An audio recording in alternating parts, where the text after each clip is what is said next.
For decades, real men were told to be tough, quiet, and unbreakable.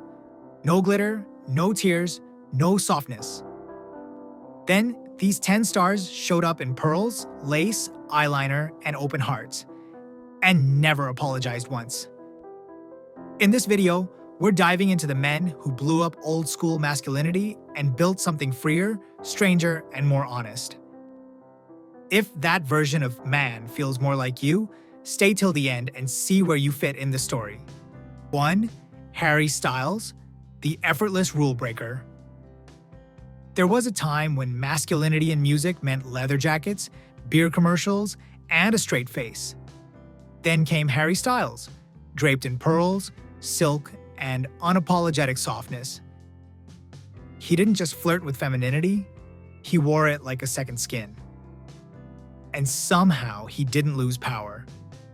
He gained it. Harry didn't write an op-ed. He didn't give a TED Talk. He simply walked onto red carpets in gowns and Gucci lace, then shrugged, "Because I like it." That shrug did more for gender expression than 1,000 think pieces. Suddenly, young boys looked at their closet and asked, "Why not me?" But that softness came with scrutiny. The praise was loud, but so was the policing. Critics called it fake, performative, too feminine. Some demanded he just say it, as if queerness must be declared to be valid. Others accused him of queerbaiting, arguing that you shouldn't get to wear the freedom without claiming the label. But Harry never took the bait. He just kept being, kept dressing, kept dancing, kept existing, and maybe that's the revolution. Because for queer youth, Harry became more than a pop star. He was a permission slip, a quiet rebellion against a culture that tells boys, don't cry, don't twirl, don't shimmer. Harry shimmered anyway. He made it okay to be fluid, not just in fashion, but in feeling, in desire, in identity. He didn't burn down the old rules, he made them irrelevant. But here's the question we leave for you. Can someone be a queer icon without ever claiming queerness? Or is that freedom itself part of the new masculinity? 2. Timothée Chalamet, the soft flame. Timothée didn't kick the doors down. He whispered through them. No muscles, no swagger, no gravel-voiced brooding. Just a soft gaze, a silk suit, and a vulnerability so raw it made people shift in their seats. In Call Me By Your Name, he didn't just act, he dissolved into longing. And in doing so, he cracked open a new space for masculinity. Quiet, poetic, deeply felt. Suddenly, being tender wasn't just allowed, it was magnetic. He wasn't trying to be a man, he was being human. But with beauty and softness came doubt. Is he strong enough to lead? Is he too feminine? Can he carry a franchise? Industry whispers questioned his staying power. Online, every outfit became a litmus test. Masculinity was no longer about performance. It was about how little lace he could wear before people got uncomfortable. And Timothée?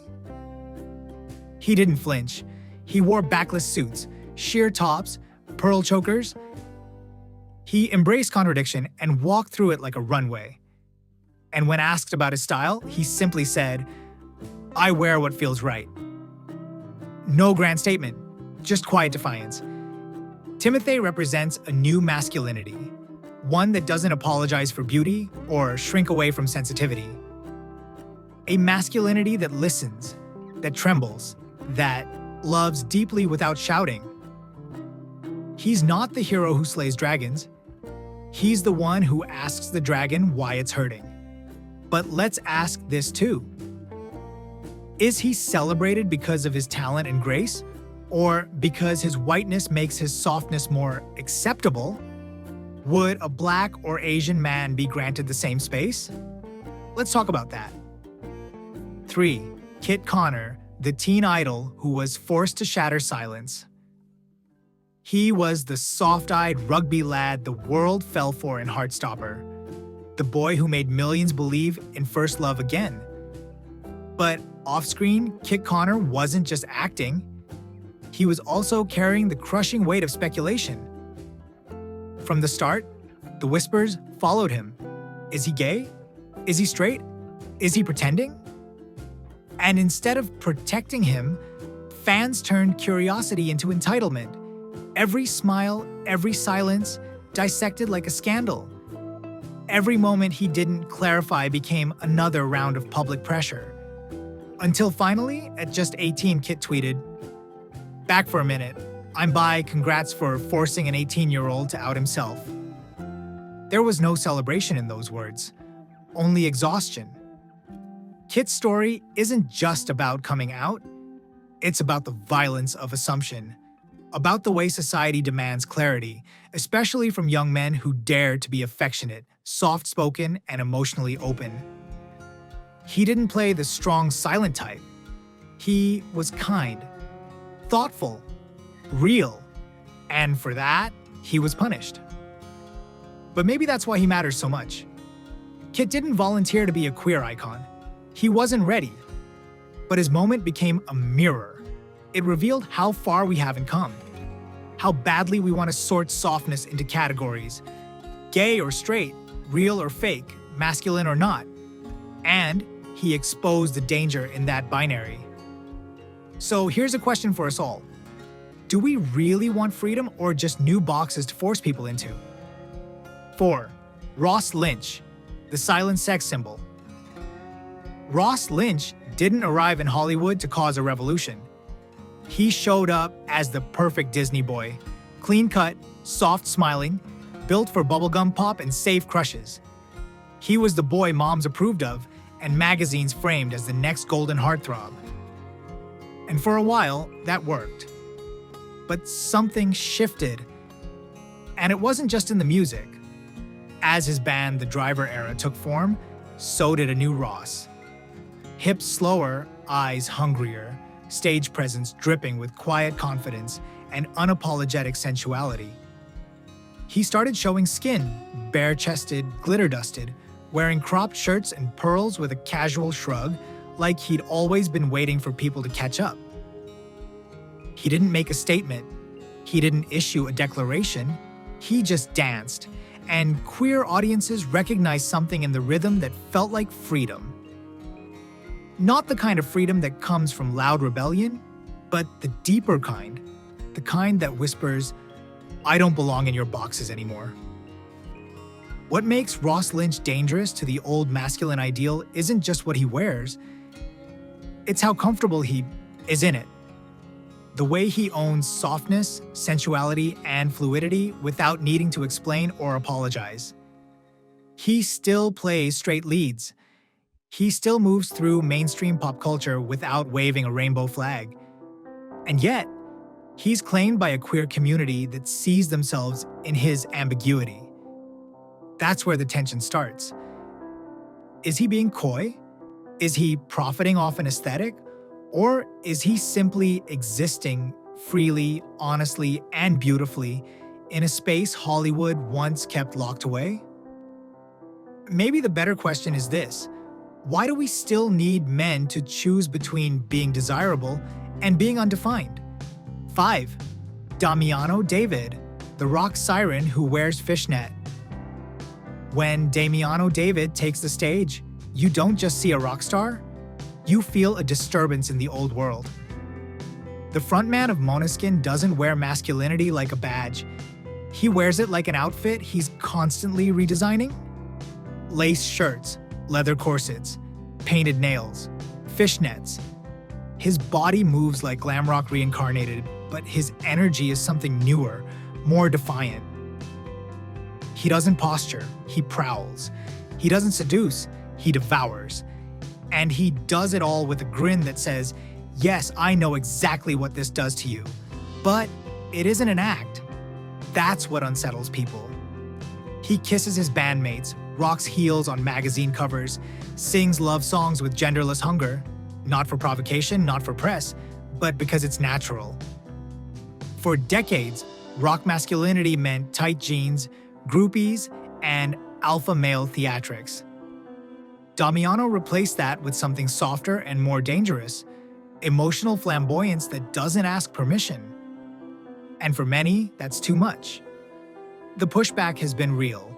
Questions about authenticity, claims that it's performative, suspicion about his orientation, as if the existence of a beautiful man in a corset somehow demands explanation. But why should it? Why must a man justify his fashion, his gestures, his touch, simply because they cross an invisible line drawn by people afraid of softness? Damiano doesn't owe anyone clarity. What he offers instead is liberation. For every boy who wanted to move like Mick Jagger but felt trapped in a locker room full of rules. For every queer kid who never saw themselves in rock until he walked in. So, here's what's worth asking. Is Damiano redefining masculinity, or just reminding us it never had to be so narrow in the first place? 6. Cody Fern, the fashion phantom. There's something about Cody Fern that doesn't quite belong to this world. He walks red carpets like he's gliding through time. Sometimes a vampire from the future. Sometimes a ghost of fashion's past. Velvet coats, lace blouses, blood-red boots, and eyes that don't ask to be looked at but demand to be seen. He doesn't dress for applause. He dresses like he's telling a story. And the story is always this: you can't define me, so don't even try. Hollywood has always carved out rigid lanes for men. Action hero, romantic lead, comic relief. Cody walked in and refused every one of them. From American Horror Story to fashion editorials that look like Gothic paintings, he's made a career out of turning ambiguity into an art form. And that's what scares people most. He doesn't make himself easy to digest. He's not here to be the palatable face of androgyny. He doesn't care to explain whether he's gay, straight, both, or neither. His identity isn't a banner, it's a mirror. And what you see in it says more about you than about him. Still, questions come. Why doesn't he just say it? Is this real or performance? Is he helping the queer community or just aestheticizing it? These aren't new questions. They're the same ones thrown at every man who's ever dared to step outside the uniform. But Cody doesn't answer. He just stares back through smoky eyes and walks away in a blood-red cape. And maybe that's his greatest rebellion. Not silence, but indifference to the systems that demand clarity from anyone who dares to be beautiful and undefinable. Which leaves us here, still wondering, do we want people to be free, or do we just want new categories to place them in? 7. Lakeith Stanfield, the soft disruptor. Lakeith Stanfield is the kind of man who refuses to be edited. He's tender without apology, eccentric without explanation, and sensual without a script. In an industry where image is everything, Lakeith is what happens when someone chooses soul over shape. One day, he's in a velvet tunic and pearl earrings, the next in thrifted linen and no shoes. Every appearance a rejection of pre-packaged masculinity, every role a contradiction of the last. He's carved out a place that isn't about performance, but presence. Whether playing broken lovers or haunted visionaries, his characters ache with something you can't fake: emotional transparency. And it's not just in his acting. In interviews, he stumbles through sentences, fidgets, admits he overthinks, overshares, overfeels. There's no shield. And for a black man in Hollywood, that's radical. Because the world tells men like him to be strong, to be sharp, to be ready for war. But Lakeith shows up soft, and that softness hits harder than any punch. Of course, people don't know what to do with that. They ask, is he gay? Is he weird? Is he serious? As if gentleness can't be powerful, as if beauty must come with an asterisk. He doesn't answer, because he's not interested in being pinned down. His queerness, real or perceived, isn't a brand. It's a refusal. A refusal to be less than whole. So maybe the better conversation is this. Why does a man in pearls still spark confusion, while a man in armor still gets praised? And more importantly, what would happen if we stopped asking for explanations and started learning from the ones who already live freely? 8. Conan Gray, the Midnight Confessor. Conan Gray never needed a label to make an impact. He didn't enter the industry with glitter and loud declarations. He showed up with a broken voice, a heart too full, and songs that sounded like they were written at 2 a.m. on a bedroom floor. And that somehow made people stop scrolling and start listening. From Idletown to Heather, Conan carved out a space where masculinity could be quiet, aching, and deeply poetic. He doesn't posture. He doesn't demand attention. He sings like someone trying to survive the weight of his own tenderness. And queer audiences heard that message loud and clear, even if the lyrics never said the word out loud. He performs in ruffled shirts and heels, sometimes a sparkling jacket, sometimes a schoolboy looks soaked in nostalgia. But the real performance is emotional, the way he clutches the mic like it's keeping him from falling apart, the way his voice cracks mid-verse and somehow makes the pain feel sacred. He never had to come out, because he's already out there, emotionally naked in every note. Still, people keep asking, is he? Why won't he say it? But maybe we're missing the point. Maybe Conan Gray is proof that what matters isn't who you kiss, but whether you're brave enough to sing the truth of how it made you feel. And honestly, if that's not queer power, what is? So if you've ever cried to a song alone in your room and didn't know why, you're already part of this story. And we're so glad you're here. 9. Keanu Reeves, the silent subverter. In a list full of sequins, lace, and painted nails, Keanu Reeves might seem like the odd one out. But make no mistake, he's been quietly dismantling toxic masculinity for decades. Just not with eyeliner, with stillness, with kindness, with mystery. He doesn't scream in interviews, he listens. He doesn't dominate red carpets. He drifts through them like he'd rather be somewhere else. He doesn't perform strength, he lives restraint. While Hollywood filled the 90s with shirtless alpha males and loud charmers, Keanu played the stoic hero who said more in a glance than most did in a monologue. And off-screen, he grieved publicly, but with grace. He gave away millions in secret. He showed up to events solo, quiet, unstyled, unbothered. He doesn't sell us a man's man image. He offers something far rarer, emotional safety. And maybe that's why the world keeps falling in love with him. He's proof that masculinity doesn't need to be flashy, loud, or dominant to be powerful.